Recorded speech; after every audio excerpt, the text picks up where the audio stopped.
Hi guys, so for today's mini vlog, panibagong araw, panibagong ganap na naman ang nangyari sa buong maghapon. Just keep on watching! Actually nga mga gar, ito na nga pala yung last vlog ko dito sa Thailand dahil na busy na nga pala kami. Kaya ayun nga, outfit check nga pala muna tayo nila Ate Elma dito. At ayun nga mga gar, palabas na nga kami ng hotel din. Fresh na talagang atake namin dito for today's video.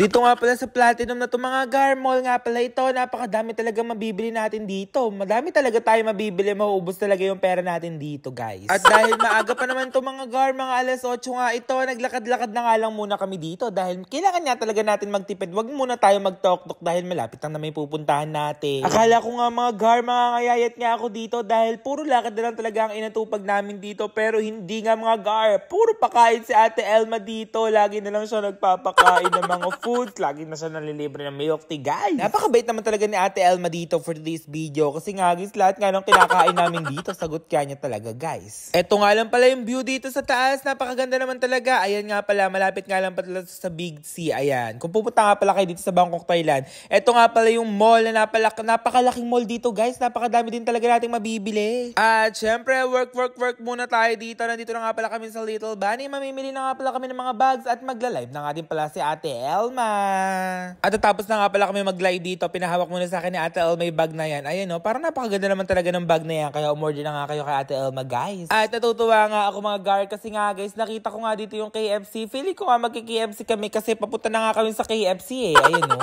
Sobrang tuwa na lang talaga ng person dahil makakakain na nga talaga ang It's Emil vlog nyo. Ayan nga mga gar, naglalakad na nga kami dito pababa nga ng Little Bunny. Ayan nga mga gar, paakit na nga pala tayo. At i-pass forward na nga natin yan. Nandito na nga pala kami sa KFC. Umorder na nga pala kami. At medyo nalungkot nga lang talaga ang It's Emil vlog nyo. Kasi nga guys, wala nga sauce. Kasi nga guys, yung sauce lang talaga yung masarap dito sa KFC. Pero wala talagang sauce guys. Masarap din naman yung chicken nila. Pero isa pa sa kinatutuwa ko nga mga gar, unlimited drinks ka dito. Parang nasa 7-Eleven nga lang talaga ang atake. Ayan, pwede ka kumuha ng kahit ilan. Pwede ka bumalik at magpasalin-salin nga dyan talaga mga gar. Kaya nagulat nga ako dahil first time ko nga lang mag-KFC dito sa Thailand. Ayan, ganito nga pala sa Thailand. Libre nga pala yung drinks nila, unlimited. Nakatatlong balik naman yata ako dyan mga gar. Masyado nang talaga iuhaw ko. Pili ko nga magkakanda-ihi na lang talagang It's Emil vlog nyo. Ayan, natapos na nga kami dito, nag-sweet corn nga lang kami dahil magmimerienda na nga kami dito nga mga gar. Tandaanan nga lang to ni Ate Elma.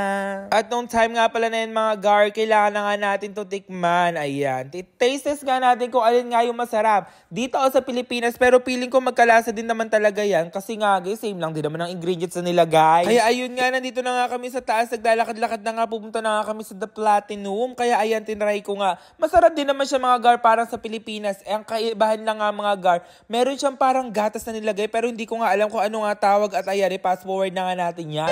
Mag-dinner na nga pala kami dito nila Ate Elma. Dito na nga lang pala kami kumain. Parang samji lang talaga yung atake nito guys. Kaya ayan nga mga gar, umuusok-usok pa nga talaga yan. Ang kahirapan nga lang talaga, sobrang init nga talaga yan pag kinain mo. Magkakanda paso lang talaga yung dila ko dito nga mga gar. Kaya ayun nga, nauna nga sa Ate Margie dito at dumating na nga din pala kay Ate Elma. Bakit parang napadami naman yata yung order namin drinks dito. May buko na nga, meron pang tea. At ayan, dumating na nga din guys yung order ko dito. Parang napadami din yata yung lagay nila kuya ng servings dito guys. Ayan nga mga gar, halu-haluin na nga natin. Umuusok pa nga talaga. Alam ko nga guys, napapanood nyo to at nag-crave na nga kayo dito guys oh. Mga gar, mapapasabi ka na lang ng craving satisfied kasi nga guys, madalang lang talaga kami kumain ng ganito kasi nga guys, puro McDo na lang talaga kami sa Pilipinas. Kaya ayan, hinalo-halo ko na nga lang. I-rate ko nga ito ng 8/10 dahil di naman ako mahilig ganong ganito. Pero mahilig ako sa samji, pero gusto ko sa samji yung may cheese guys. Pero ayan, pero may sinasaw silang special sauce dito. Masarap din naman yun guys. Kaya ayun nga, grabe naman talaga yung experience namin dito sa Thailand. Salamat nga pala kay Ate Elma sa pagpapa-experience namin dito sa Thailand. At ayan nga,